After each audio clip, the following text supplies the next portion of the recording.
All righty. Hello and welcome again to I don't even know what episode this is of the Shorty Gorham show. We have uh we have a couple great guests. As always, we have our what did we call you last time? I think I'm the Eh, producer. That's my official title is producer. Producer Makes me Chris yeah, Powell yeah, producer. from Indiana. What's that hat Welcome say? to it's as close right now. It's as close as you can get to being in New Mexico is through this conversation. So Rub it in. Well, welcome, hey, I just got to tell you this, and this is something we're going to touch on later in some different podcasts, some different live shows. Is Chris literally drove 20 hours from his house to the ranch here in Folsom, New Mexico, to pick up a female that was in heat, to then drive to Tennessee to drop her off to get bread. And he wasn't here I was going to ask you. An hour. maybe maybe Maybe maybe an an hour, hour. and I think like that behind my trip, I think that's something we need to dive into later on in the podcast, and in How dumb we in are. yeah, but well, I don't know if we're dumb or not. Like, when you want to get a dog bred to a good dog, you gotta sacrifice. So we'll talk about that later on. But I think it's I drove important. 46 hours. I left my house at 10 o'clock my time and got back home noon on Thursday. And I drove 46 hours in total of 3 days. Yeah, yeah. So no, that's something. Like I said, we'll talk about that later on. I think it's important though. If you're not willing to do that, then not willing to do much. But anyways, we got a cool guest on this week, Chris, and we're um we're obviously you're in Indiana, I'm here in New Mexico, but our guest that we have coming on today, I've talked to him, never met in person. Um, He's in the Much of the room. You case can talk to in him. these. Yeah. He's sitting Do right what? here. He's Oh, sitting he's right sitting. here. Yeah. Is he? Which side is he on? But anyways, no, we've talked on the phone for a little while now and whatnot. But anyways, California Houndsman. Uh, this is going to tie into everything that's going on with the whole case in Colorado with whatever. But anyways, I wanted to have Michael Ewing on and and just get to know Michael and talk about kind of the before the ban, after the ban, whatnot, his hounds. I can tell you right now, he's got great hounds. I've watched them on videos for years. But anyways, welcome to the show, Michael. Yeah. Thanks for having me on. Yeah, Tell this us. kind of last minute thing. I've just got back from Nevada. I've been home maybe 45 minutes and No put the dogs way. away, took care of them, and got on this podcast. So No, yeah, and Okay. Well, we're gonna talk a little bit about that. Like, I don't want to know right now why you had to go to Nevada, but we're gonna want to know that later yeah, for sure. because I want to kind of paint a picture for everybody. But um, tell us tell us a little bit about yourself, Michael, and I know you're multi generational houndsman and breeding some of the finest hounds in North America. But no pressure. give us a little Yeah, description I of don't know how about that, but who I is like Michael them. Ewing and how did you get into where you're at Yeah. right now? So yeah, I'm a fourth generation houndsman in my family. So I've been around hounds my whole life. I don't know a life without them. It's just all I've done, all I've ever known. But yeah, I've been hunting started out hunting raccoons when I was a little kid. I used to take my bicycle with a couple dogs and ride to the sloughs. And how old were you been around then? Oh, well, I started hunting with my dad when he used to carry me to the tree before I could even, barely walk, or, probably 2 years old or something when I first started going. And then once I got, 8 years old, probably 7, 8 years old, I was taking my bicycle, and the nights he wouldn't go and didn't take me, the slough wasn't very far from the house. So I'd go over there and ride my bike and take my dogs and go run possums and skunks and everything in between, and catch a coon once in a while.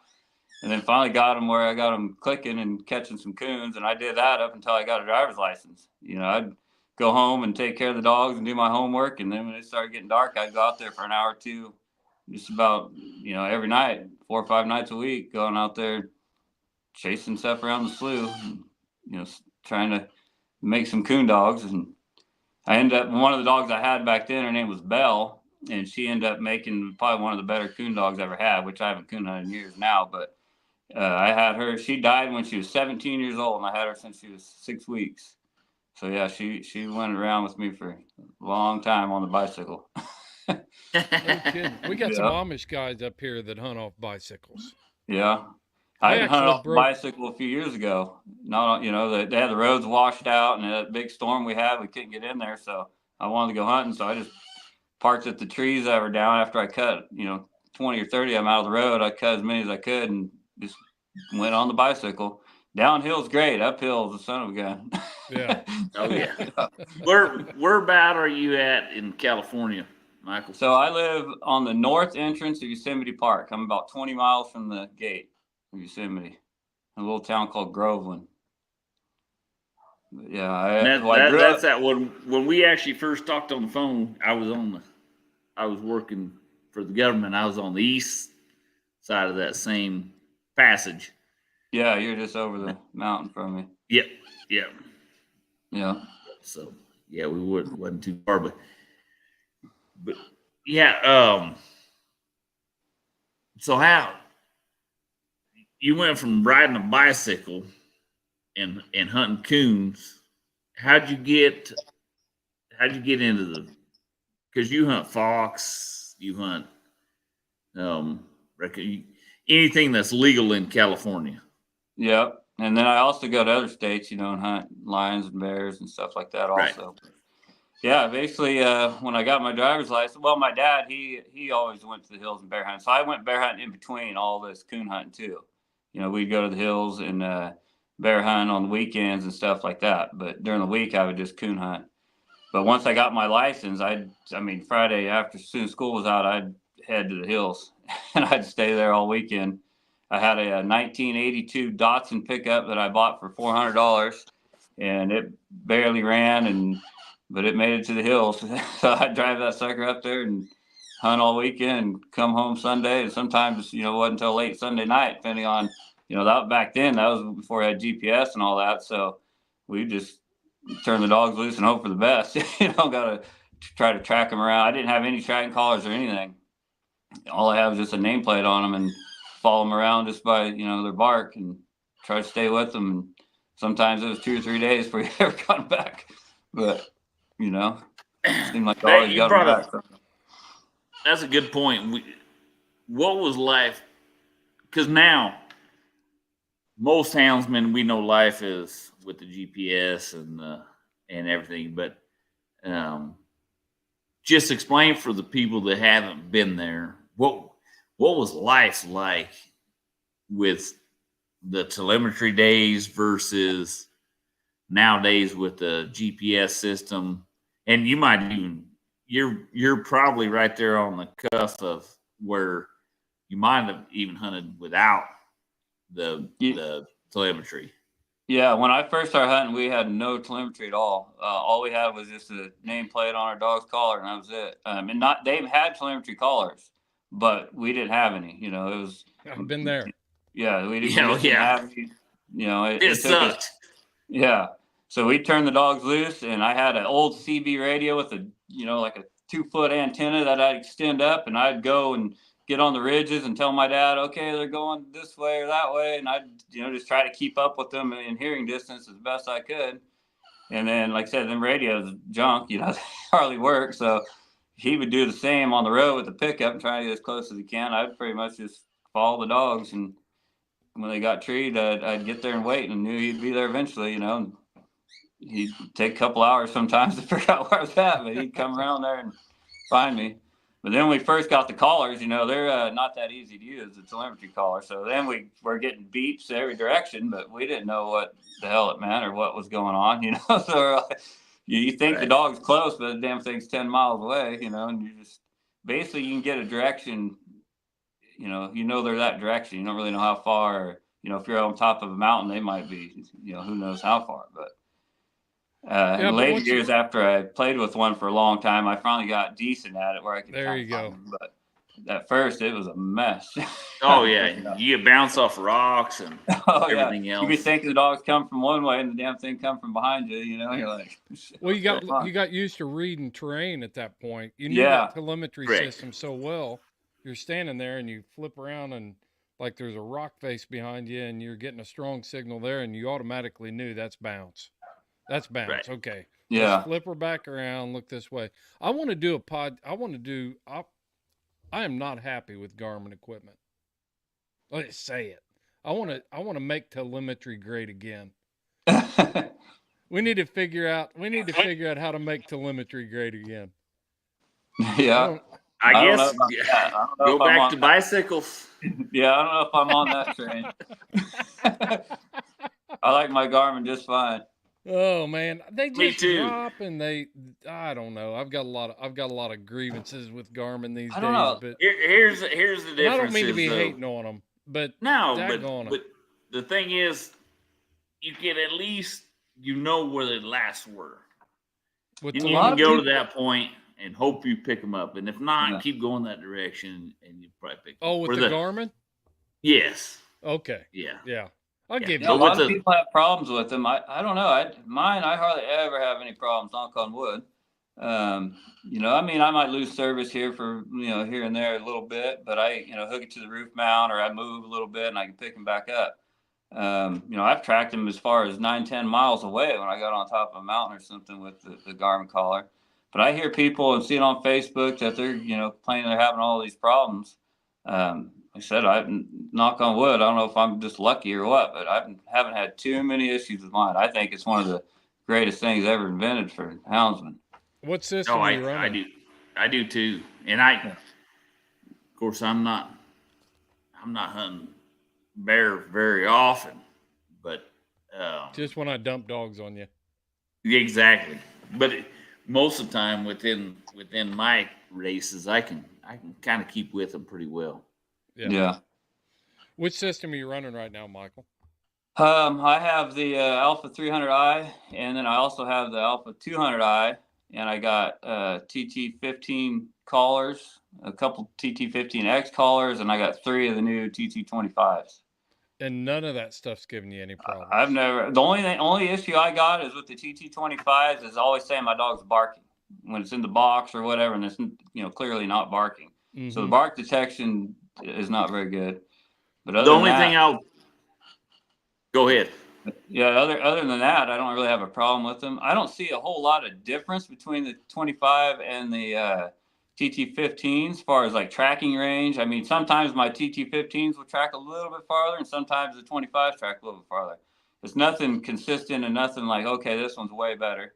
I do like how they're a little smaller, and they do charge a lot faster. So if I'm out hunting or whatever for 3 or 4 days, I can throw those 25s on and they're charged, which the TT15 takes, a lot longer to charge. So I do like that. I mean, they got their ups and downs, but as far as the tracking range, I haven't noticed anything crazy, to make me just want to switch to all of those.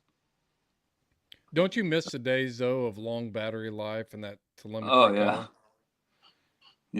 Yeah. That was it, like 16,000 hours of telemetry collar. No. I missed 16,000 hours. You can kiss my butt. No, yeah. I like knowing. I had a friend.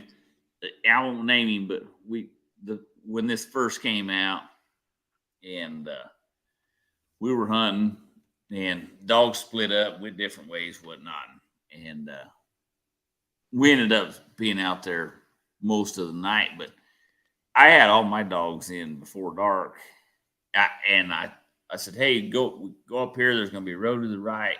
There's a windmill down there. That dog's going to meet us at the windmill."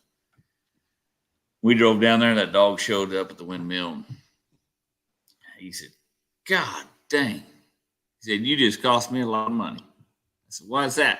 He said, "Well, we've been sitting out here all damn night and whatever, and we don't even know where my dogs are, and you told me exactly where your dog was going to arrive." And good friend of mine, he went and bought a system the next day. But yeah, it's a There's game no changer. doubt. There's no doubt it's a game changer. I mean, I thought I had good dogs before I got a Garmin. Well, and 'cause they're that's the just other gone. thing is You figure not out real only quick which ones are doing what. not only Yeah, you finding know them, what's in the lead. but Yeah. well, and that's leading into exactly what I was going to talk about, Michael. Is before we relied on our ears to decipher what dog was leading the pack. But I personally have had some dogs that are really tight mouthed or silent that are leading the pack, not barking. You wouldn't know that dog was in the front unless you had that screen in front of you to watch it. Yeah. And so I think it's done a great justice to us hunters as far as finding out what our dogs are actually doing. You know, who's leading the pack, who's not, who's barking out of place, I think they're the greatest things that's ever been invented. Can they be better? Well, I can't make them better, but I hope somebody's smart enough to. I wish Elon Musk would buy Garmin. He could figure it out. You never know. He might. I think in fact, let me see. I think he's watching this podcast right now. So Yeah, I'm He sure probably is. is. he probably will. I'll send him an invite. Yeah, there you go. Yeah, I think they're a great tool, the Garmin GPS collars. You know, especially like you got a young dog that's in the race and all of a sudden it veers off on a deer or, you know, some trash game. You could tone it, bump it back, get it right back in the race. It's quick, easy. Instead of not knowing that it even left, you know. I'll give you that. It's easy. I just think about the reliability of the whole thing. Telemetry is old school type stuff. Old school is no telemetry. I get that, but you know, for the new generation of houndsmen, telemetry is old school, and it's reliable and it'll get you. Are you running piggybacks, Michael? Do you run a telemetry on your Garmin? Or you just run straight Garmin? When I first got the Garmin collars, I did. I had some Marshall telemetry collars, and I was having some problems then, and they were kind of interfering, and I don't know what was going on. Really? And I talked to Jason Doobie about it, and he's like, try running them without your telemetry collars. So I did, and then it was a game changer. They working way better. I was, you know, wasn't losing signal and losing dogs, and because I used to have collars when I first started. They were the TT10s, and they would just stop and just say the dog's treed right there. And I'd go over there and thought, you know, the dog got hurt or something. The dog ain't nowhere to be around, and it's saying the collar's there, and it's not, you know. But what we come up with, it was interfering with the collars. And as soon as I got rid of those, I haven't had, you know, no problem since. I mean, I've had little stuff here and there, but nothing crazy, you know. But yeah, they, I don't know. I think that at first I was a little scared, you know, didn't know the collar, didn't know how to use it. So I wanted to run all those. And then now that's all I put on there is just the I think everyone was, honestly, like, I really do. I think everyone was a little bit scared until for sure, found a little bit of reliability within them. I run them solely now. I don't put back up. I don't run any piggybacks on mine either. I've thought about it, but just like you said, Shorty, if you lose signal in an area, if you get closer, and I'm running the triple mag and everything, so I usually don't have any problems. I guess my biggest beef is it just feels like every time you get dialed in on something, then Garmin comes out with a new product, and then they stop supporting their old product, and sure, you know, it kind of feels a little bit dirty, you know. Yeah, I mean, they're just trying to make money. That's all they're doing. They want us to buy something new, and make it where we can't get the old collars fixed, so we got to buy the new ones. Yeah, yeah. And I don't bite on Maybe that I'm whole just jealous, heck of a Michael. lot. Luckily, I hunt from the kennels, so to me, they still need to have a little bit of homing instincts. If Oh they yeah, have, for sure. they all have a collar on them when they leave here. But if Yeah. something fails, I rely on their homing instincts, and that's the way I raise them. Like these pups, from the time they're little bitty, they're turned loose, run free. So most all of them know exactly where home is and how to get back here. Yeah, mine are pretty good about that too. Not coming home because I don't really, I'm not too far from my house, but they don't know how to get back here, obviously. But wherever I turn them loose at, they'll come by. I've had them come, within 100 yards of me on their track going back if I toned them off or whatever. And I'd be calling them, honking them, and then suckers just go right by me Right all down. the way back to where I turn them loose. And I'm like, you son of a-" I had to go drive all the way back over there. There'd be another 2 roads over or something. And, especially Cotton, he's really bad about that. If you tone him, he's going right back to where you turned him loose, no matter if you're you almost got to see him and yell at him to get him to come to you. Otherwise, he don't pay no attention. He's going right back to where he turned loose. Well, and that's that. Really, Cotton's got a little age on him, but he's not that old. But it goes back to those guys used to put a damn jacket down. Oh yeah, some dog food or whatever. Like that was their homing instinct. We go back to where you dropped them.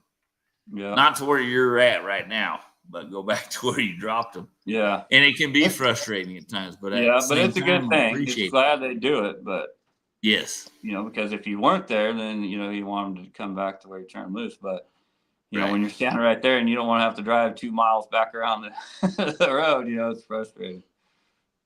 Right. Yeah. I got some supporters here.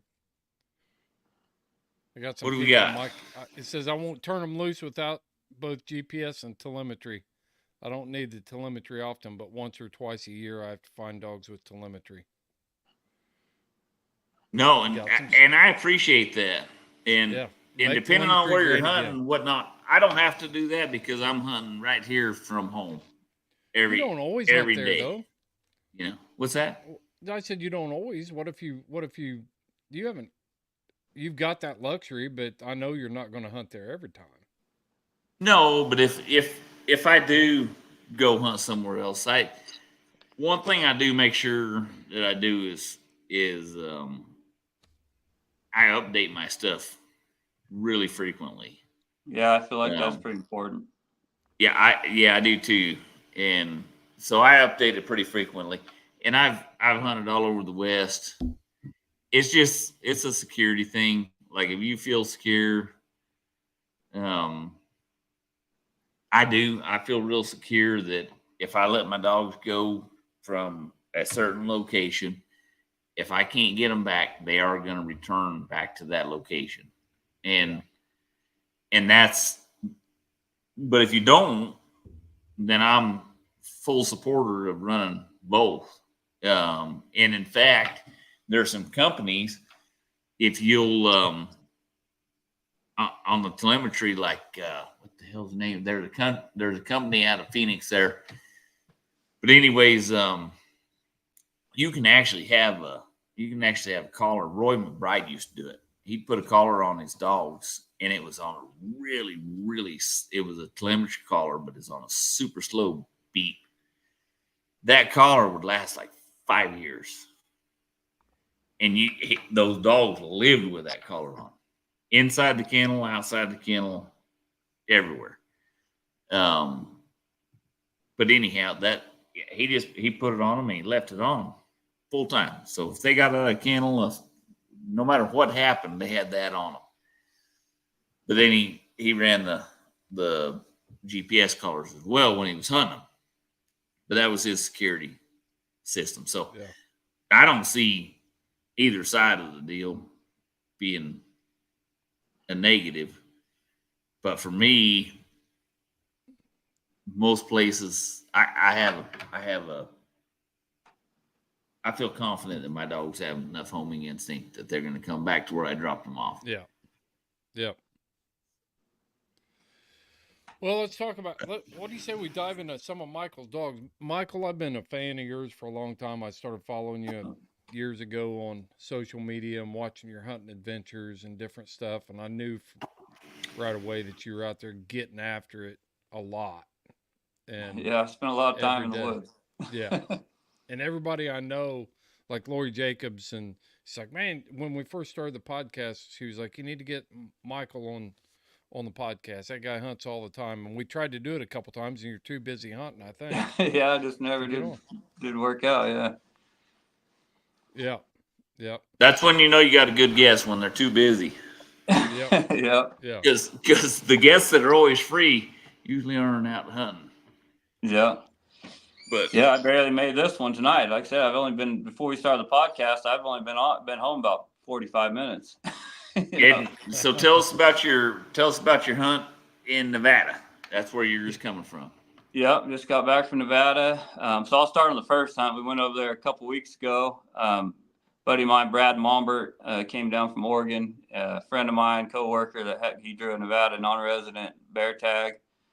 So I've hunted Nevada years ago, but I haven't been there in a long time. Brad's never hunted it. We don't know where we're going, what's going on. We just kind of winged it.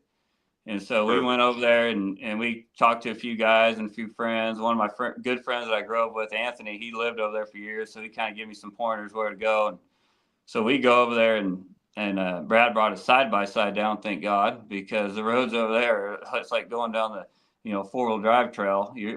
I'm hanging on the side-by-side, trying to keep from flipping over. I mean, it was an adventure just getting down the roads. But we went over there so we spent 5 days hunting over there. Within the first 3 days, we caught 7 bears. Biggest one was about 250 pounds, nothing shooter. And then the last 2 days, we finally found a big track in the area we knew it was. So we spent our time trying to hunt this bear, and we never could get on him right, so we didn't catch a bear the last 2 days because we weren't, trying to run into the smaller ones. We could have caught them every day. We just let me back you up a little bit, because we're trying to go somewhere in this podcast a little bit later on. But why? What was wrong with the first few bears you caught? They were small tracks. Yeah, they were just sows and young boars that weren't mature. We were looking for he wanted a trophy sized bear, so he wanted a mature boar, something 300, 400, 500 pounds, something big, So as you guys know, hunting with hounds is the only form of catch and release hunting. So we were able to tree the bears, look at it, decide it's not the one we want to harvest, take a few pictures, and walk, call the dogs, walk away from the tree, leave it in the tree to grow up and run another day. No harm, no foul. Yep. Catch and release. Anyways, hunting. I didn't mean to cut you short, but I problem. wanted you to elaborate on that a little bit. Yeah. So anyway, we caught 7 bears in the first few days, and then the last 2 days we spent our time trying to find this big. All we knew was we seen a big track, so we were trying to find where he's at. We seen where he was, never could find him fresh, but we knew he was in that area. So we went home, stayed home 1 weekend, and then went back this last weekend. We were going to hunt 3 days: yesterday, today, and tomorrow. So we went in there yesterday morning. There's a few canyons. We walked the dogs down the first canyon, nothing. Walked them down or up. We walked up from the bottom. We walked up the first canyon, walked up the second canyon, never got nothing. Went up the third canyon, and they hit a cold track, and they just trailed and went out over the top. Brad's got some really good, cold trail type dogs. So they really did a good job on all the bears, but this one in particular. And mine, they trail pretty good. They stayed with them the whole time, but they're not going to be opening on them real cold tracks. They could smell them, whip their tail here and there, but they're nothing like his dogs were. But anyway, they went way over the top, and they trailed it for probably, a mile and a half or so, and then finally got it jumped. And then they ran down the canyon and bait up for a little bit, and they bait around and then showed they were treed. So we went all the way back down, got in the side by side, drove around there to the we got 700 yards from him on this little skid road, 4-drive road. And we walk down to the tree, get there, and as soon as we get there, the bear is just uncomfortable, starts running around, yo-yoing up and down the tree, and bells out. Takes off down into this little ravine, and the bayed solid. And dogs were just back and forth here, dogs going nuts, so we run over there. They weren't very far from us. And so now we're trying to figure out if this bear is big enough, because we barely seen it in the first tree. We're trying to figure out if it's the one we're after, the one we want to kill or whatever. So they're bayed up, running back in. It's got a few dogs chewed up here and there, and one of my females actually got rolled pretty good. So we finally get it, get over there and looking at him like, oh, I think this is a good bear. I think we should try to harvest this one. He's looking pretty good. I'd like to get a better view of him and not so chaotic. About that time, they really put some pressure on him and made him go right up the tree that he was sitting by. So he goes up there. So then we get over there and we really evaluate him and look at him. We're like, yeah, he's definitely what we're looking for. So we, tied all the dogs back, and he went ahead and harvested him. And he was probably 375, 400 pounds. Wow, that's a good solid bear. Black bear with a big white chest. Yeah. He was definitely a nice. He wasn't no record breaker, but he was for Nevada and us not being there and everything. I told him that's probably the best one you're going to get, and that's the one we were after. And we knew his track was there. So, we'd have to start all over if we wanted to try to find a bigger one, because, and you're not going to find one much bigger than that, probably. That's a very, very, very respectable bear. Yeah. No doubt. Yeah, No for doubt. sure. Well, let me ask you something. Wouldn't some people call that trophy hunting, Michael? Yeah, I guess they probably would. Yeah. But, you don't want to kill the younger, boars. You want them to get a chance to grow up, and there ain't no point in killing one that's, there's nothing wrong with this. That's what somebody's looking for. How old do you think that bear was? How old do you think that bear was? I don't think he was that old, really. Brad and I looked at him, and we thought he was probably 6 or 7, 8 years old, somewhere in there. Okay. He wasn't like an old bear. He was just a big, healthy, mature bear, but he wasn't old. He didn't look old to us anyway. His teeth all looked good. His claws were though jacked in there up. is mature. Yeah, he was mature. So what that means, and I hope people find this on YouTube and listen to this part of the conversation, because you were selective in which bear you took, because a bear at 7 or 8 years old, 10 years old, they have already done their job in the bigger picture of wildlife reproduction.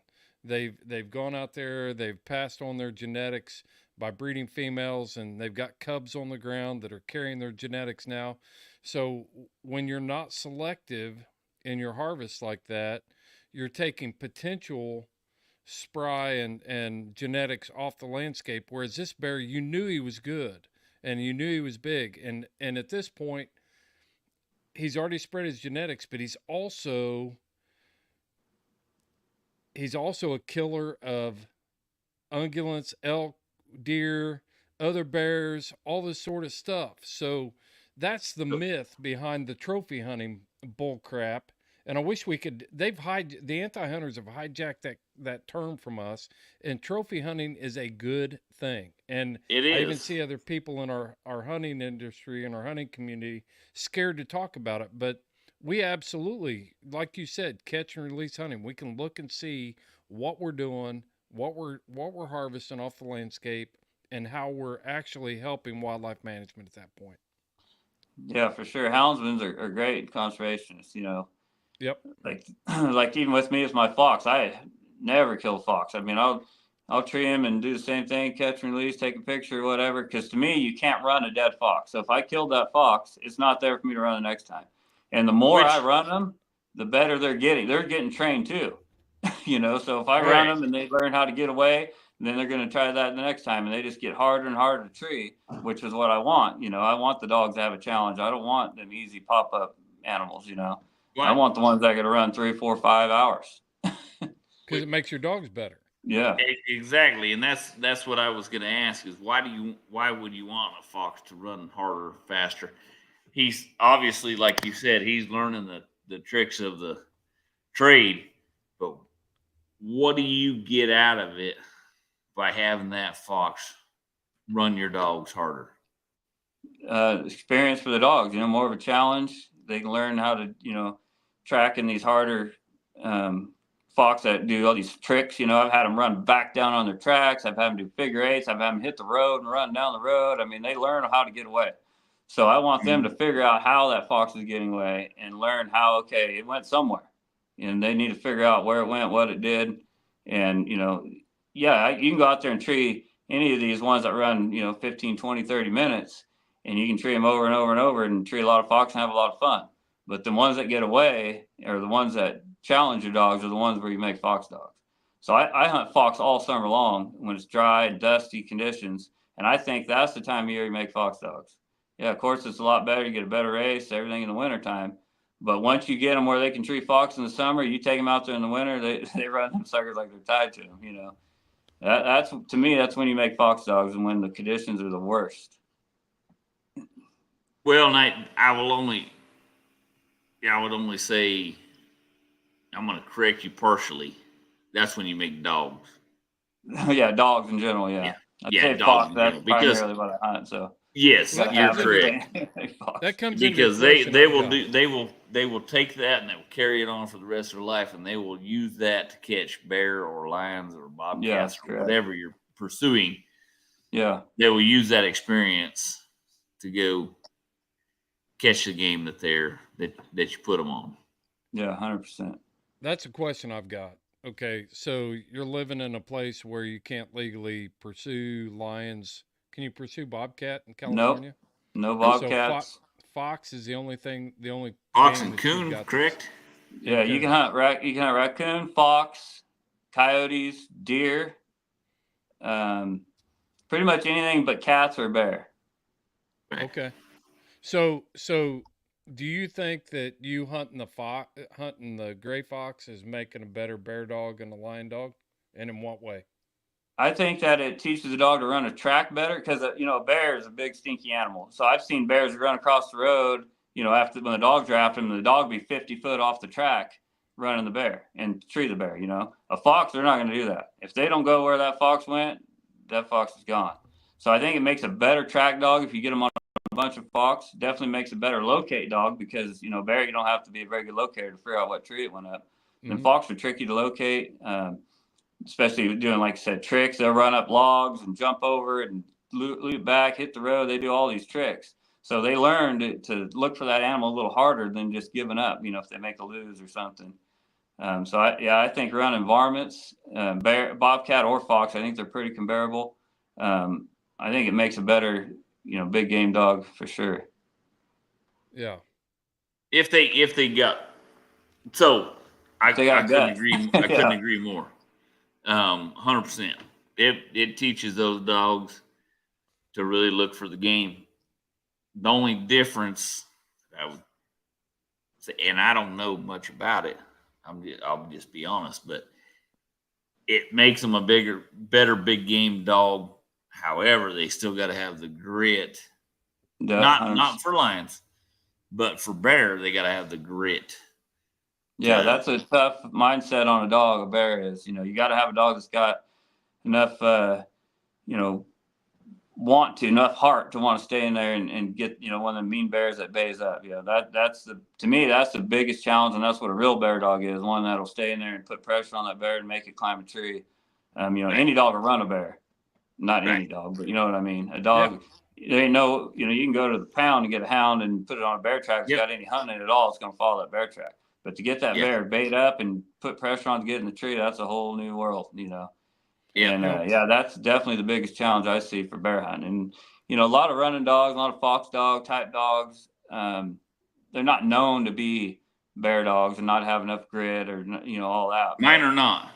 Yeah. I mean, a lot of ones I've been around are, though. I've seen a lot of them that are, I've seen some that don't, but I've seen a lot of them that are just fine on bears and have plenty of grit, plenty of speed and tree and power. A lot of people talk about running dogs not wanting to tree. Yeah, they're a little harder to get to tree. I think the treeing part's not bad. You can make a dog tree, but you cannot make a dog locate. If the dog wants to, be natural and want to locate, that's great. But I don't think you could teach one to do that, or at least I haven't been able to. Either they got it or don't. So that's the hardest thing for me with the running dogs is getting one that locates good. I can make any of them tree. Just getting them to locate. Yeah, no, and and I think that's the hard part.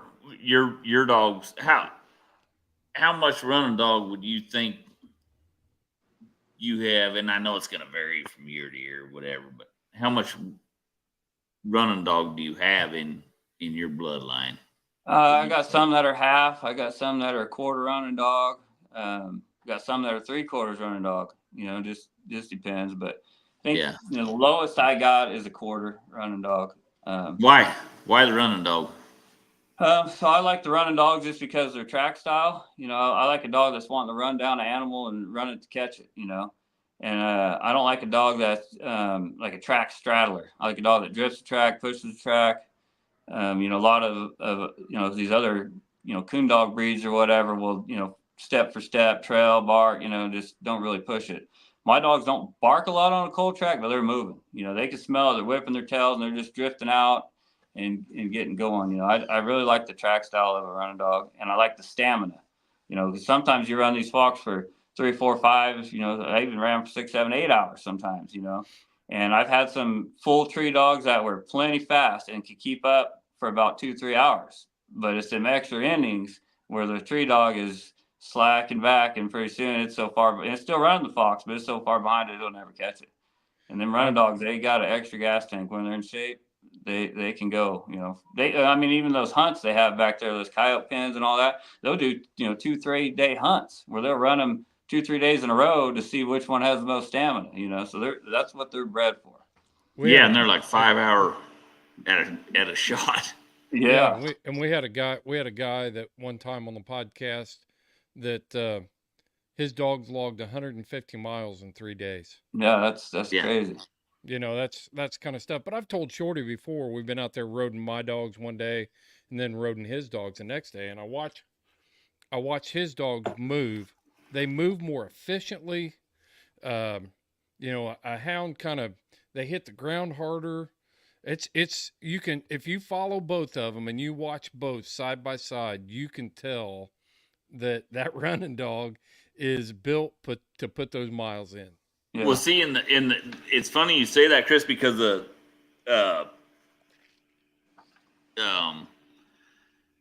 quail dog guy, our guy, Scott Porter, he watched them dogs like I went with them and they were hunting quail, and he said that's a ground pounder, and I don't remember what he called the other one, but the way those dogs hit the grounds has to do with the efficiency of their stamina. Efficiency of movement. Yes. They're efficient in their movement. Yes. And so even the quail dog guys are onto that. Like if they hit the ground hard, they're probably not going to last long. Might be a good dog, but those dogs that just float across the ground, they can go. Just shoot. Yesterday, I put today.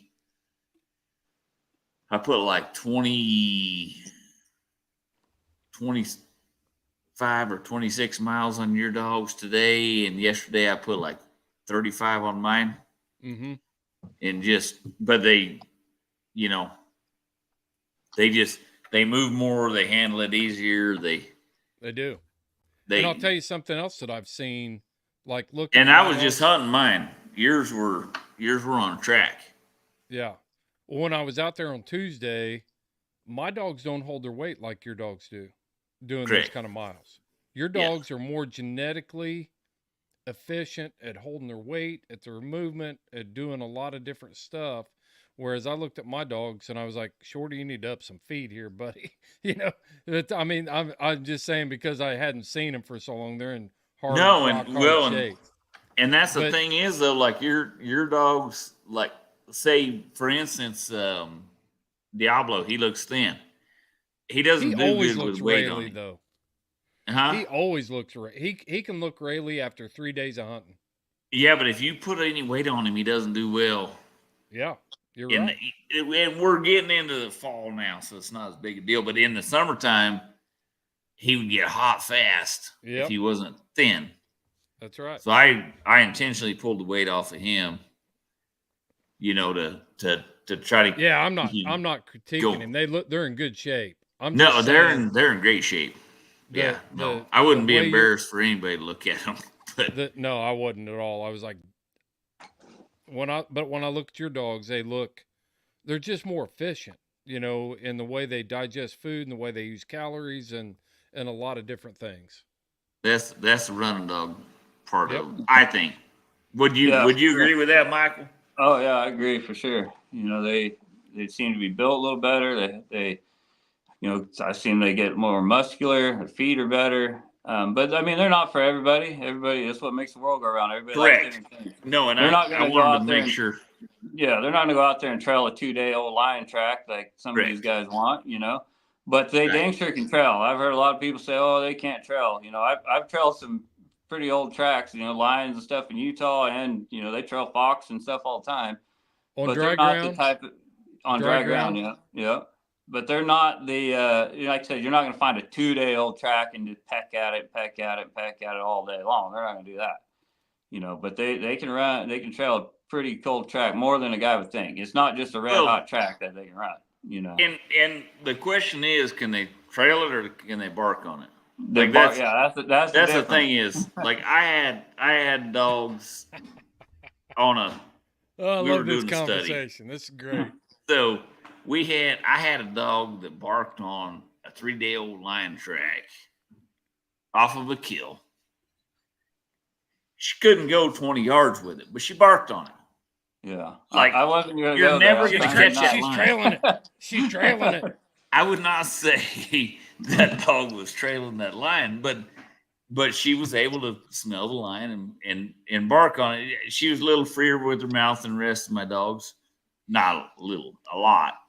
But anyways, that's the whole thing. Like the best statement I've ever heard as far as cold trailing lions was Warner Glenn, and I don't remember who he told. He said, they asked him if his dogs were cold nosed, and he said, cold enough. I don't want to trail a lion that's already at the taxidermist. Yeah. And that's what you got to think about, you know. If you're trailing, and I had a friend, Ty Hare, I'll throw his name out there. I don't think he cares. Ty Hare has been a year or two ago. He trailed like a 2-day-old lion. Wherever he started, I don't know, but trailed it to where the lion was killed. And he was like, hey, them dogs rolled this thing like it was jumped. He was very proud of his dogs. They did a good job, but the lion was already dead. Yeah. And that's, you know what I mean? Like, and that is impressive. How cold is too cold? How cold is not cold enough? You got to figure out where your parameters are. We had this conversation back east. You know, Heath Hyatt and I had this big discussion, and he runs running dogs too. And again, that's a dog, like his dogs just will scorch a track, and they always look healthy. You know, they always have a good cover on them and stuff like that, and they're still more athletic than my hounds when it comes to distance. But we were talking about you know, he was worried that he was losing his trailing ability, and we've hunted together a lot. And I said, well, Heath, do you really need that right now in Virginia? Because your bear population is so high. You don't need a dog that's going to tell you where a bear was 2 days ago. The reason he catches a ton of bear. So for him at the present time, it does no good to have an old ground pounder that'll tell you where a bear was 3 days ago, because you're not going to catch that bear today. You know, he can go down the road and find one and put the heat on it, and they can flat sort out a track. He's got as good a bear dogs as anybody I've ever seen. And you can screw up doing that too. There's got to be, and no Michael, doubt.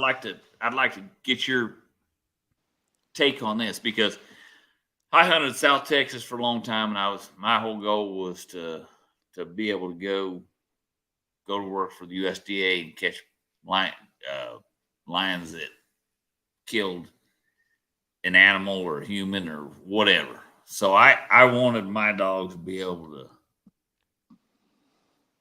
any track that they struck, I wanted them to be able to go take it and catch it.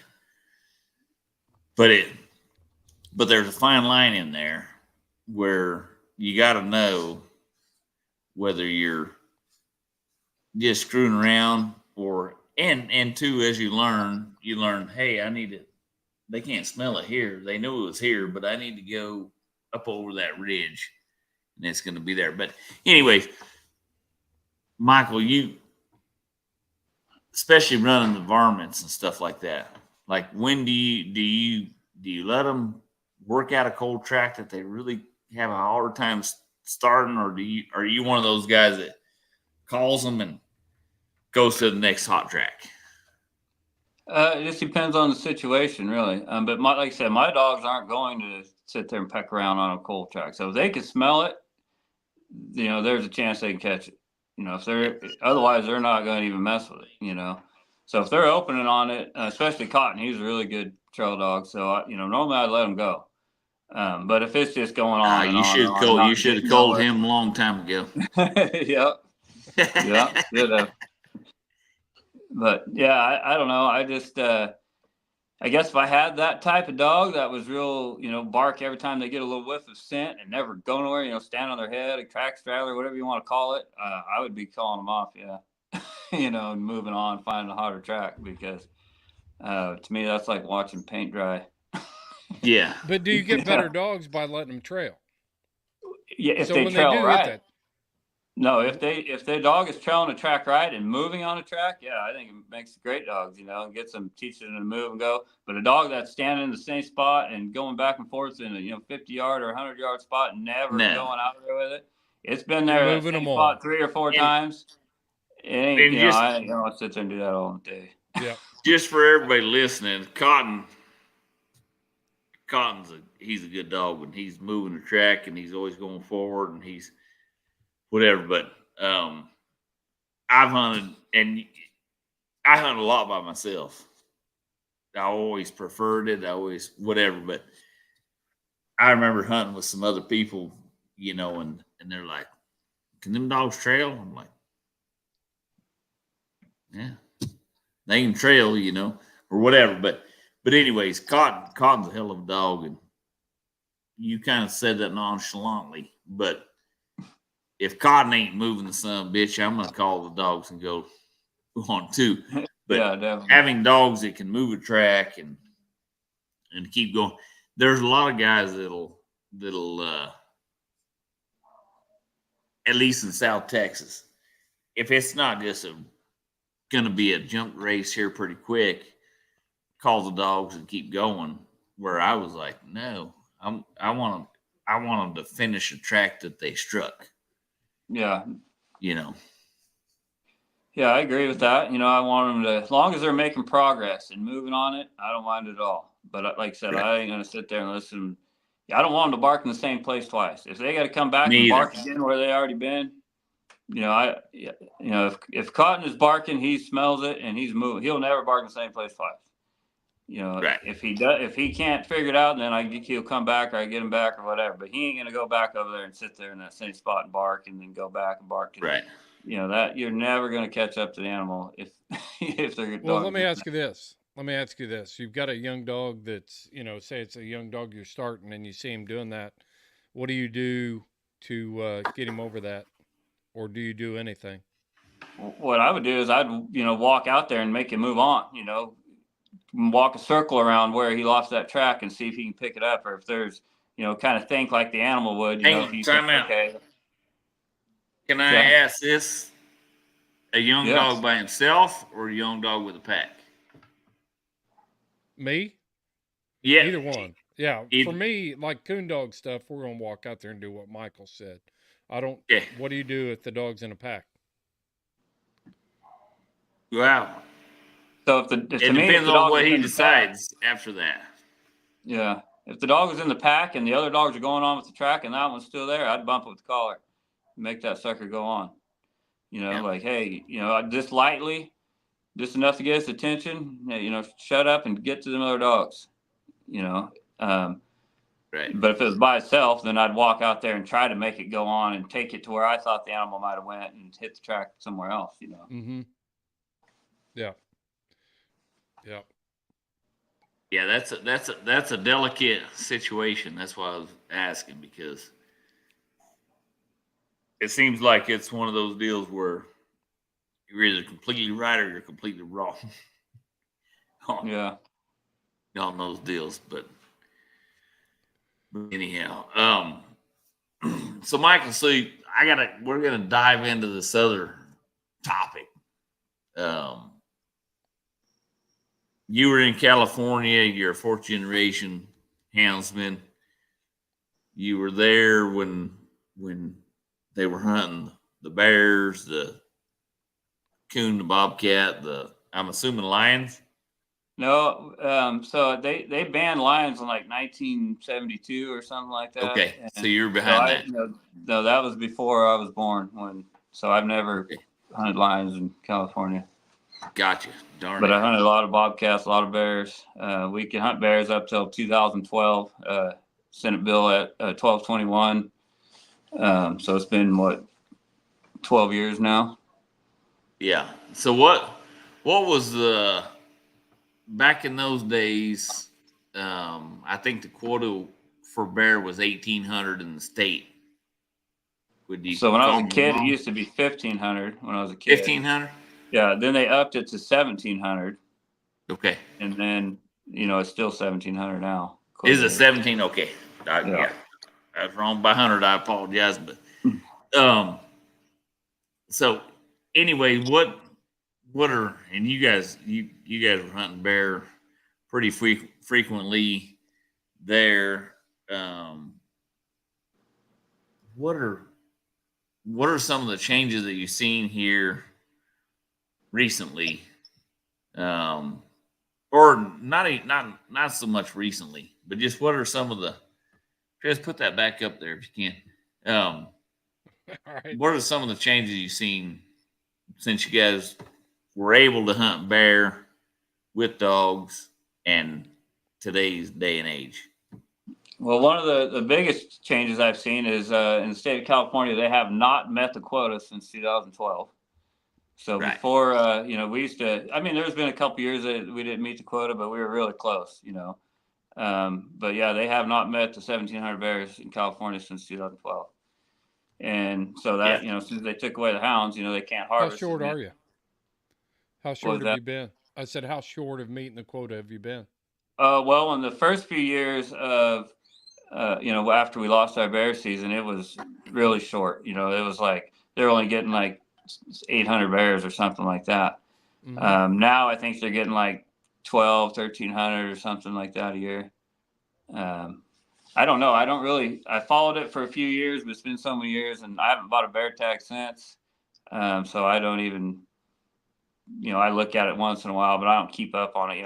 Back when I was hunting bears, I'd call it every week, see what the quota was, see if we're getting close and all that. Right. But nowadays I don't even keep up really. But yeah, they have not met it at all.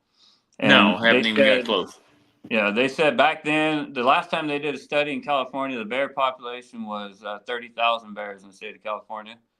They just recently did a study and they're going through their bear management plan and all that right now. And they estimated up anywhere from 65 to 80,000 bears in the state of California since we lost. Yeah, that would be Holy that. cow. I would more agree with it. And so here's the deal that you got to look at in the study.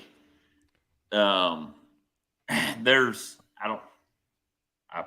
pardon me that I'm not an intellect, but there's something that these biologists do where there's a plus or minus. So you're either your study is either plus or minus.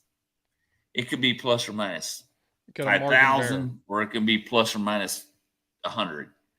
And when these biologists do these studies, it's a peer review, and the peer review decides the plus or minus. So depending on that, actually decides more kind of a more accurate count of them. But anyway, yeah, the number of I have numerous friends, and I'm not going to name them, and I'm not going to say who they're with, or I'm not going to say anything, but that is all they do every day is capture bears out of towns and move them somewhere that they're So just they going to can catch them return to again. that town So they every can go day. catch them again. Every single day. There's and they're state employees. What's your And they're opinion? great guys, but it's just Michael, it's, what do you think? What do you think the quality of the harvest is? You say you're not meeting the quota. In your opinion, what's the quality of the harvest on bears? Are they hitting management goals with their current system, or could they do better with hounds? If hounds Oh, were they could involved? definitely do better with hounds. I mean, the ones the guys are shooting is, people's out deer hunting or spot and stock hunting. You're going to shoot the first bear you see. So they're shooting, young bears, sows, little bears. They're, once in a while somebody will kill a great big one, but then big ones don't come out and around the roads and around places. You got to go down the canyons and you got to hunt for them things, And I mean, there's some guys that are bear hunters and they know how to do it, but the average Joe is not going to go out there and kill a 400 or 500 pound bear. They're just going to shoot the first one they see while they're deer hunting. So you're saying if I got a deer tag and sat in a stand, I had a little chance of killing a big bear. Yeah, I would say so. Unless you just got lucky, Right. Well, unless you set your deer stand up in the canyon. And then would I be able to determine whether that bear that walked out was a sow with cubs? No. So I have 30 seconds for my shot. Not unless the cub was right with it. Otherwise, you would have no idea if the cub was in the brush or if she put it up a tree or something. Because like I said, it's a split second thing. You got to make a decision right now if you're going to harvest it or not. And bears are hard to judge their size too. You bet. They are. That's what I was going to next. Yeah. So somebody that don't know how to judge a bear, they see it and like, oh God, that's a big one, and they shoot it and it's 100-pound sow, and yep. How many bears do you think you've looked at, Michael, in your lifetime? What do you think? How many you look at a year, you think? Well, back when I used to hunt them a lot in California, I used to catch 100 a year. Anywhere from 70 to 100 a year. But since 2012, I only go out of state. I go to Utah or Nevada, and a few times a year, but nothing crazy like I used to. But I don't know. I've seen lots of bears. I don't know exactly how many. What are some of the things that we need to be looking at? Non-hunter, first time. What are some of the things that can give away whether it's a mature bear, immature bear, whatever? A lot of it, size of the head, ear spacing. If it's got big old ears like a mule, it's obviously a young, small bear. But if it's got short, ears wide and they're spread wide apart, big head, it's probably a mature bear. Then also is, the body size. If you look at it and it's got real long legs and real lean, it's probably a young bear that's not filled out. But if it, kind of short leg and big belly and waddling around, normally it's a bigger bear, mature boar. I mean, they are a hard animal to judge, especially split second. You got to kind of look at them and really fill them out. So that's why hunting with hounds is the best method to, harvest the right animal, the right bear, because you can. Why? I'm gonna let you run with that. Give me your spill on why. Why is what? Why hound hunting? Why hunting with hounds is better than.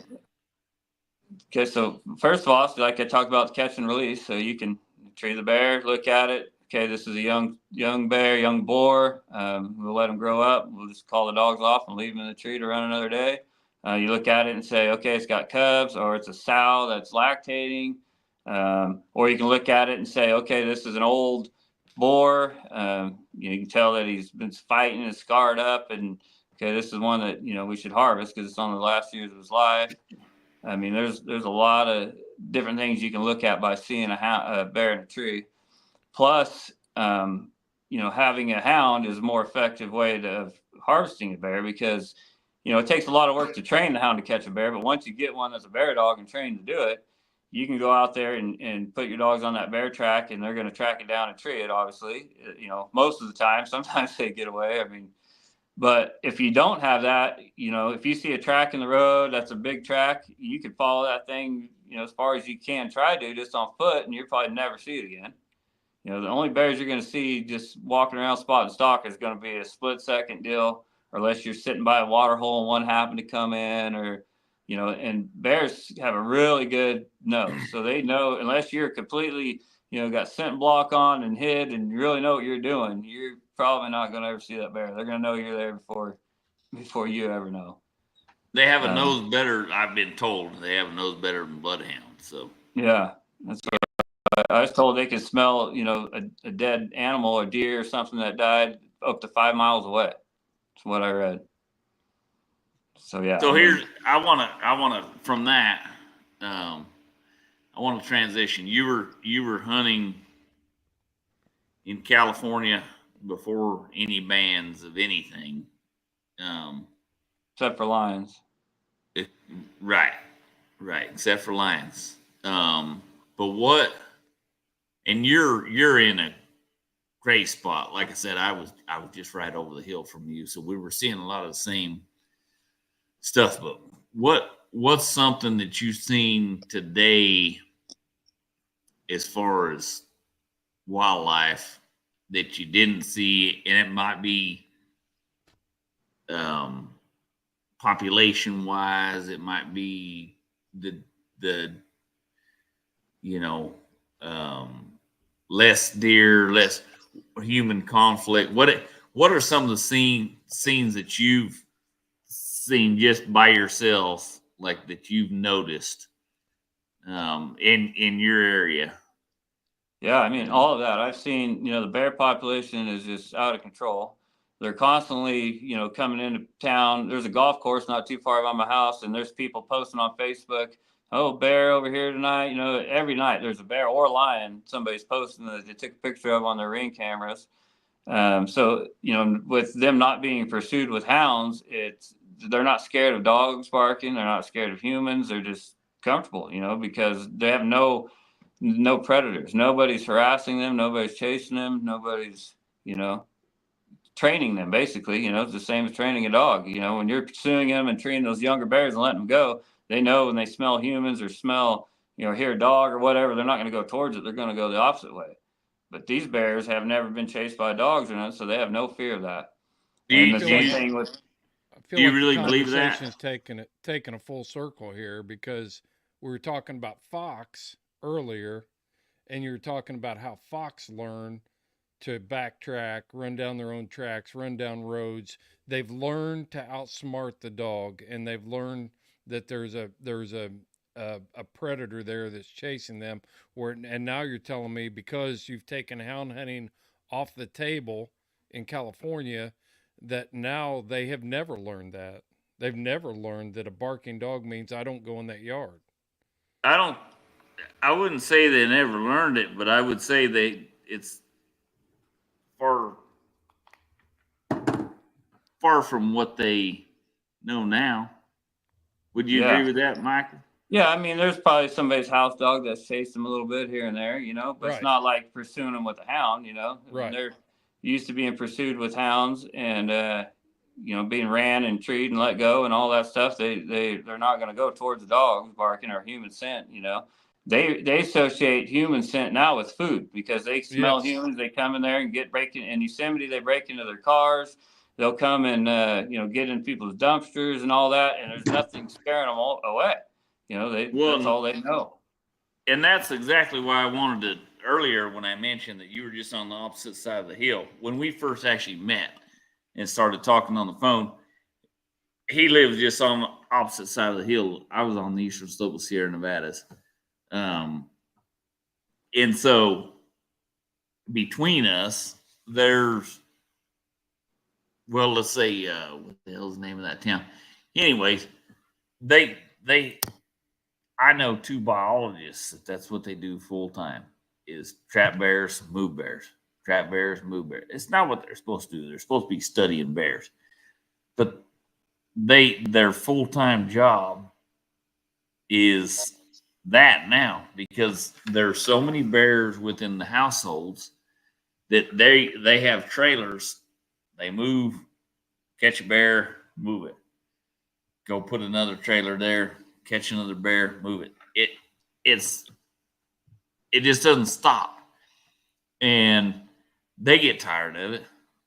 And it's your taxpayer dollars that gets tired of it eventually. You know what I mean? And you know we're we're over at Mammoth Lakes area. Oh yeah, their bears population is crazy there. It's stupid.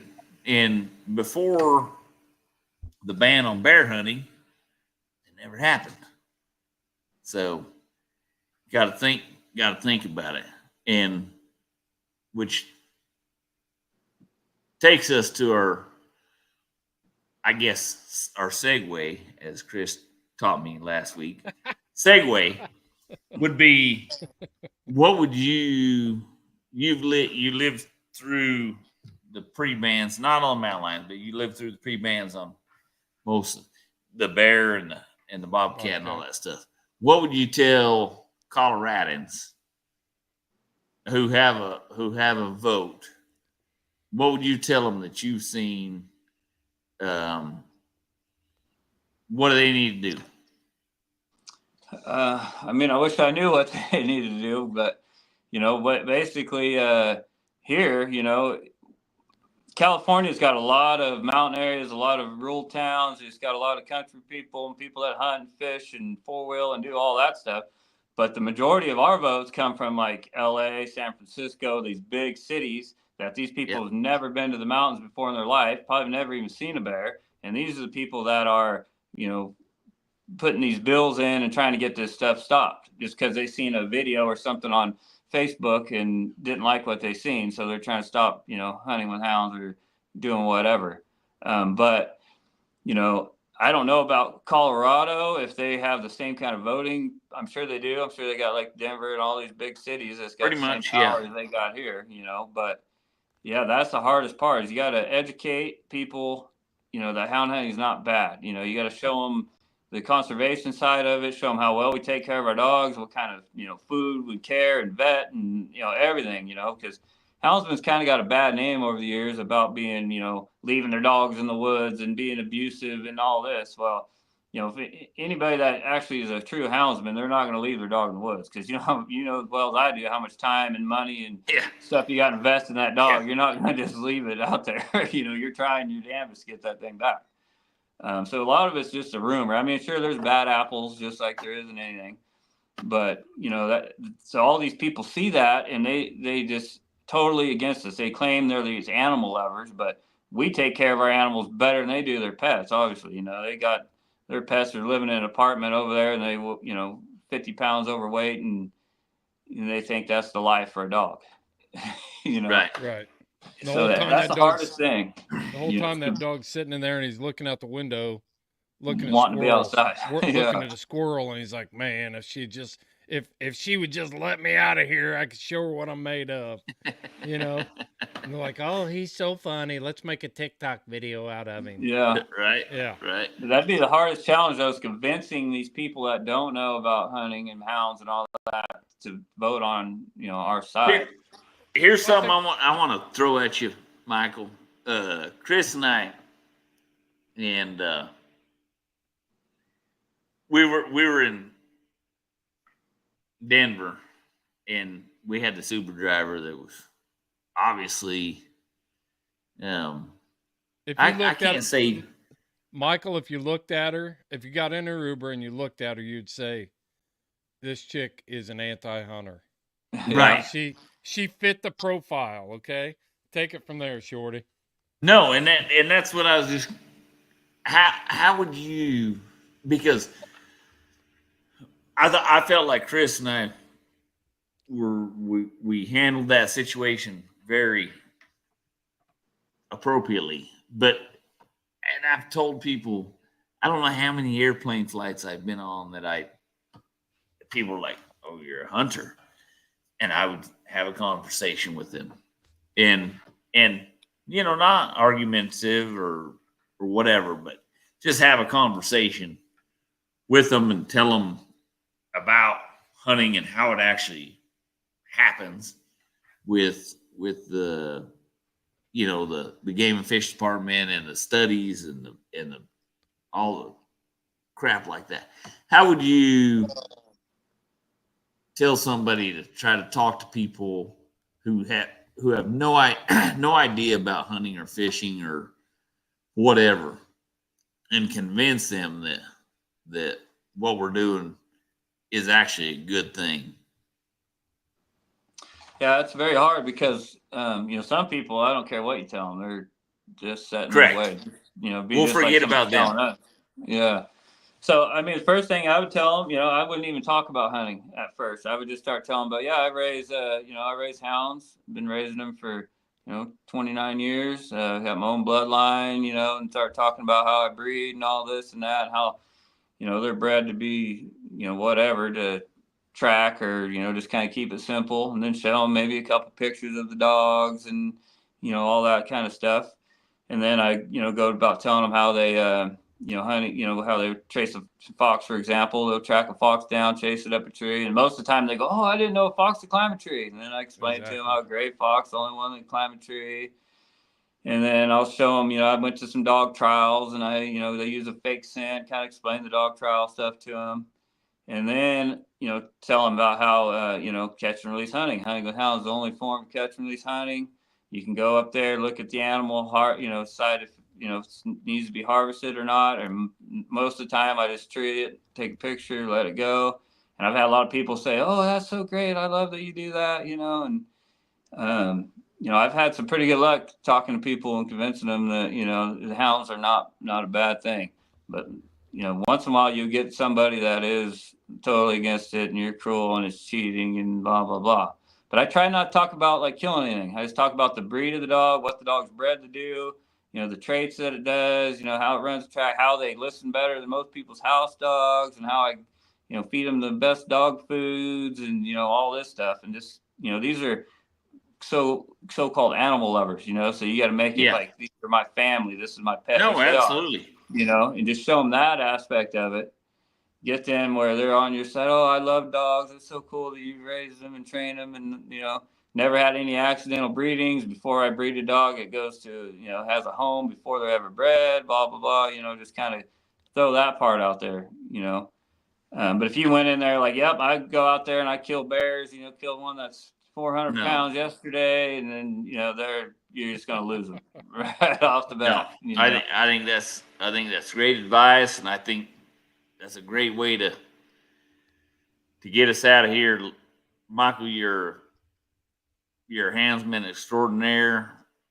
You represent us well. Yes, really, absolutely. And not only that, we didn't even touch on all the organizations you're attached to and whatever, but tell people before we leave, how can they you're a big part of, I think it's California Houndsman Association. Yeah, California Houndsman for Conservation. Okay. Tell us how any of your attachments that you can get us to help support what you guys are doing there and what you're doing. Let us know right now. Yeah, so I'm the vice president for the California Houndsman for Conservation. We got a Facebook page, CA Houndsman, Instagram. We got all that stuff. We put on banquet dinners, and we raise money to fight all these same type of stuff. We had that big battle in 2012 for SB 1221. We just sent quite a bit of money to Colorado for their deal, and we've sent money to Maine and all these other different states. So basically all the money we raise is for political. We have a fund, it's called the Political Victory Fund. So we use that just for fighting all this stuff. So and that's statewide in California. That's the statewide club, yes. Awesome. But yeah, the best thing for a houndsman to do is get involved with your local houndsman club. Even if you don't like their ideas, don't like what they're doing, if you got better ideas, go to the meetings, tell them what you think's the best, and everybody needs to work as a team and get together. The big problem with houndsmen is they're so divided. Everybody needs to unite together. You're all on the same team. You're all fighting for the same thing. I don't care if you don't like so-and-so or don't like what this person's doing. Get in there, talk about it like adults, figure out the best plan, and you got to unite, join together, and help each other out. Not, that's the problem. We fight harder amongst ourselves than we do the antis. That's well, I think there's that pride where Michael's got better dogs than I do, and so I don't like him or whatever. But when it comes to the end, we live together when we die together. They can say it different, but I honestly believe that. Join or die, baby. Join or die. Yeah. So I think the best thing to do is get involved with your local Houndsman club. Even if the club's small and not doing much, get in there and tell them, say, hey, let's try to help and fight this, and let's get organized. Like we have a paid lobbyist that we pay, and he goes to the Capitol and he tells us all these bills. Like, I mean, there's tons of stuff that happens in California that people don't even hear about, like police law, tethering laws, all this stuff. We always got somebody in there and you're helping, fight. And if you guys got extra money and nothing's going on and you got some money to spend, like Colorado, give them some money, help them out if you need to, but focus on your main stuff, help your state, get your state going, and then if you got extra time or money or whatever, help your neighbors out too. Yeah, absolutely. I couldn't agree more. Justin just said, thanks for your support in Colorado, Michael. No problem. You guys are welcome. Wish we could do more, but we do so much, right? Everybody hey, I'm going to give you something right here. So in the book of Jeremiah was a prophet, and he helped rebuild the city of Jerusalem. And his advice to the people was just go out and build the part of the wall that's in front of your house. Yep. That's all you got to do. Just walk out your front door and build that part of your wall. And if we all did that. Well, you just said a mouthful right there. If we all. That's right. Oh, yeah. It's so hard to get people involved, and, they what's the club done for me? They ain't done it. We're trying. We only have so many people. Like when we put on these dinners, there's about 3 or 4 or 5 of us that put on these whole events, these whole dinners, the Sportsman's Expo. Everybody wants to bitch and complain, but nobody wants to come help or get involved or come to the meetings or none of that, And that's what we need, is we need support. We need people to show up, come to the meetings, come to the banquets, come to anything, do something besides sit at home and complain on Facebook. And that's another good segue. What do we need? You're in California. What do we need to do in Colorado right now? Because the mail-in ballots are going out tomorrow. What do we need to do in Colorado? Yeah, to prevent what happened there. Yeah, the ballot box is hard because you got to convince all these people that you have no way of contacting, no way, and the antis, they got all this money, they can put commercials, radio, talk show stations, whatever. We don't really have a way to spread the word to everybody like they do. What would be your best suggestion? I mean, if it's going to how long do they got before this thing goes into when they have to turn the ballot in? November 5th. Yeah. November 5th.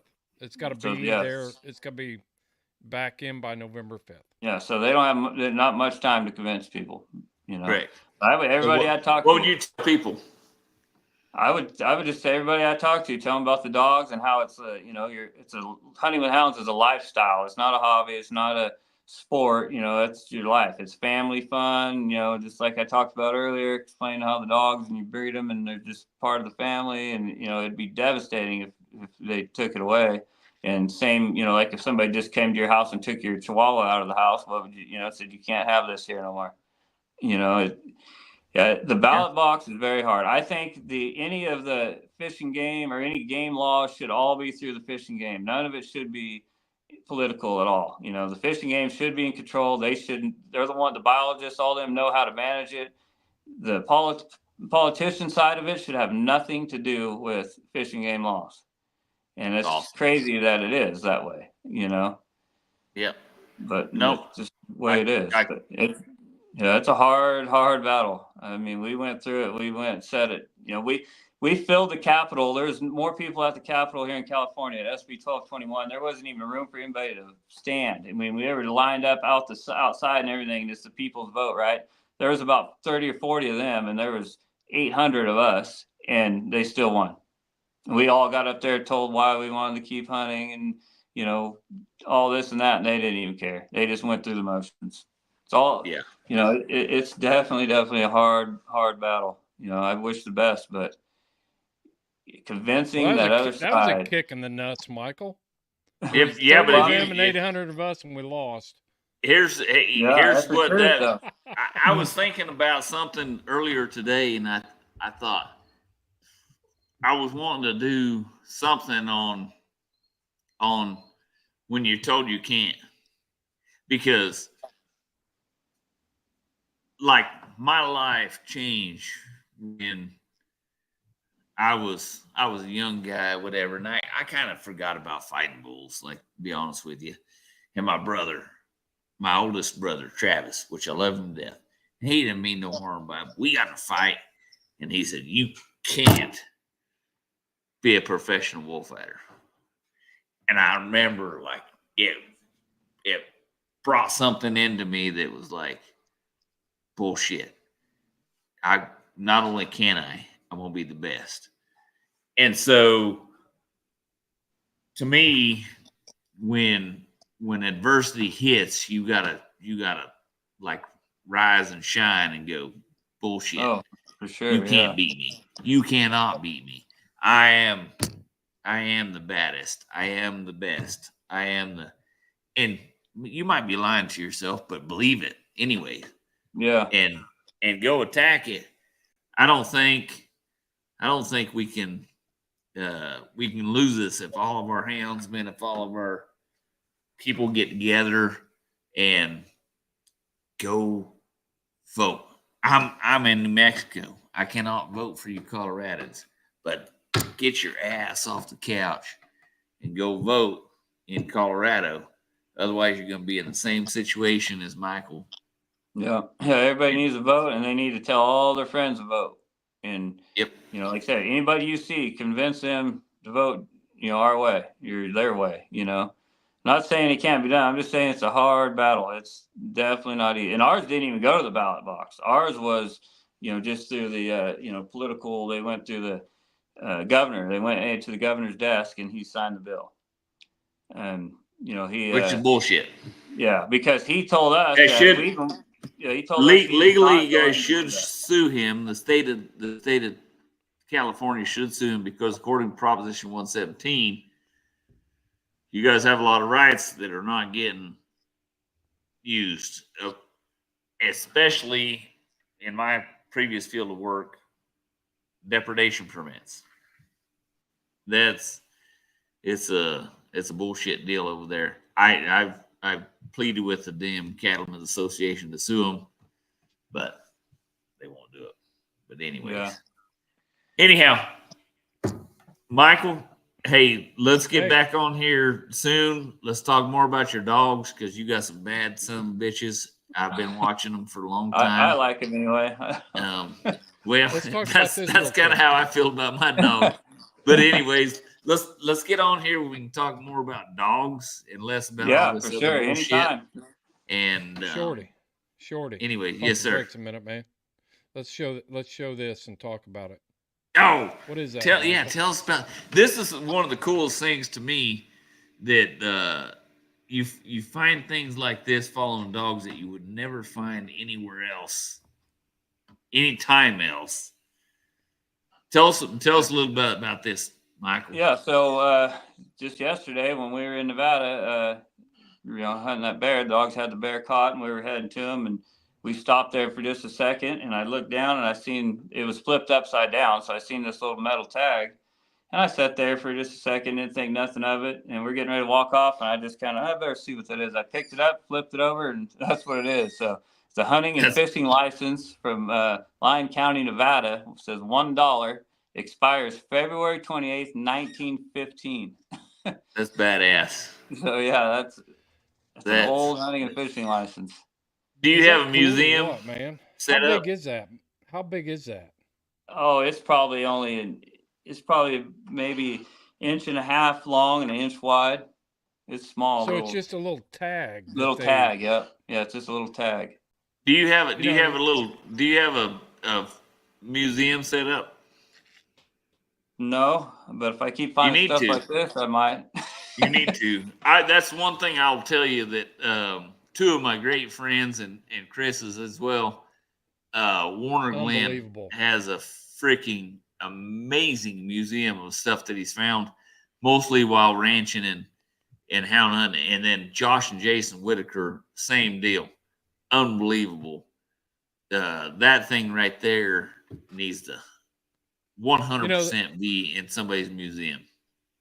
You think about that, February 28th, 1915. That's how long that hunters have been supporting our wildlife. Yeah, I've and that always says asked it, expires, so they probably bought it in 1914. right. So when people talk about the investment and people are talking about, oh, Center for Biological Diversity, they really care about wildlife, or the Mountain Lion Yeah. Foundation or any of these other groups, they're like, oh, they love wildlife. No, you see this right here? Since 1915 That's caring and for before, wildlife. we have been supporting the wildlife that you get to enjoy when you go to your national park. You talked about people from Los Angeles and San Francisco that have never seen a bear, and so they automatically think that bear are endangered. They think, Yeah. well, I've never Right. seen one, so there must not be that many. But hunters have been supporting that wildlife so that you can come from Los Angeles or Boulder or Aurora or Denver and drive out into the Rocky Mountain National Park and see an elk, see a black bear. You probably won't see a mountain lion because they're elusive. But if you vote yes on Proposition 127, you're going to see plenty of mountain lions in Denver and Boulder, and they're going to be in your backyard eating your cat and staring in your patio windows. Yeah, that's It's the that way it is simple. here. We had a guy attacked a couple months ago by a lion up above Sacramento and killed a young kid, a 90-pound yeah. Tom. I'm sure you guys seen that. Yeah. And then Yep. yeah, it's just sightings all the time. People having sightings of them. I mean, back when I was a kid, you never seen a lion other than Nope. if you I knew went hunting with dogs or something. That's right. I've known outfitters that have been in the mountains for 50 years in places where you can hunt mountain lions, and that they've actually only seen a handful across the road, and they're out there actively looking for them. So I the only place, was a rancher most of my life, and I've seen 4 of them without hounds. Oh, I bet I've seen 20 or 30. And most of that time was down in Orange County, California, where there was good. To see a lion is it's a rare just deal. not normal. Yeah, I bet I've seen 20 or 30 lions without dogs there in California. Yeah. Now. Yeah. That would have been. But now, recently. That would have been. Not when I was a kid, I didn't see him. Yeah. Yeah, exactly. Yeah, I've seen him quite often. Actually, I had a raccoon treat. I just turned some dogs out. I was down on this river up in the mountains. I turned some dogs out and they were fresh and they all take off running down the road. And I had this one dog named Dallas. He kind of ran up the hill and started treeing on a layup coon that was sitting there. So it's only like 50 yards off the road. So the other dogs are just going down the road, fresh. And so I walk up there to the tree and I'm almost to the tree. I can see the coon and all of a sudden I see this flash and I hear this screaming going on. And I look and this lion came in there and grabbed my dog off the tree that was treeing the coon right in front of me. You gotta be shitting me. No way. Where? Never. And, that's crazy. Yeah, so I start yelling and screaming and waving my hands, and the lion takes off, and the dog takes off back to the truck. I take off back to the truck. I didn't have no weapon or nothing. So I get back to the truck. The dog goes underneath the truck. I open the door of my truck, turn around. That lion is standing in the road next to my truck. Chase that dog all the way back to my truck, and the lion ran. The dog ran underneath the truck, and the lion was standing there by the door. And I started throwing stuff, yelling and screaming, and it finally ran off up the hill. I'll be damned. How long ago was that, Michael? Oh, that was probably about 5 years ago. No. And we didn't give you. That's when you dump the box. You dump the box and say, "Now we're lion hunting." Well, the only dog I had was her. The rest of them were gone, and plus you can't run them here, so I didn't mess with it. But. No, but I suspected you would have lingo because they do call you, and we didn't give you a Cougar. proper introduction. That's right. Yep. They do call you Cougar. Yeah, that's my nickname. Yeah, But I got that nickname from an old man named Charlie Kuntz. When I was a little kid, I used to have a little wooden necklace with a little wooden dowel on there that had a picture of a cougar on it. It said Yosemite Park underneath. I still have it, actually. And so I was wearing that, and he kept saying, everybody had a handle on the radio, and he kept saying, we need to get you a handle. And I always wore that. And he goes, we're going to call you Cougar. And I've been called Cougar since I was probably 10 years old. No Right kidding. on. That's awesome. Yeah, that's how I got the name. That's awesome. Cool. Well, Michael, thanks for taking time, man. You've been away from home for a few days, and you took time to yap with us for a while. Yeah, no That's problem. awesome. Anytime. I had a lot of fun. Yeah. Yep. Let's get back on here and talk some dogs. Yeah, let me know when. We get this damn Colorado deal behind us, and I want to get your perspective on what you guys are seeing over there in California, whatever. And anyway, let's get this Colorado deal behind us, and then let's jump on here and talk a little bit of dogs. Yeah, sounds good to me. Got some good ones, and I want to hear about them. Okay, sounds good. We'll do it. All right. Have a good night. Appreciate All right, you. you guys too. Thanks for having me on. All right. What are you Well, going to say, Chris. Shorty? You got a tagline? I That thought went, you came up that with. went faster than I thought it would. But We're not anyways. off yet. We're not off yet. You always got your no, tagline. I'm just going to tell everybody. Keep their times in the kennel short, their toenails shorter. There you go.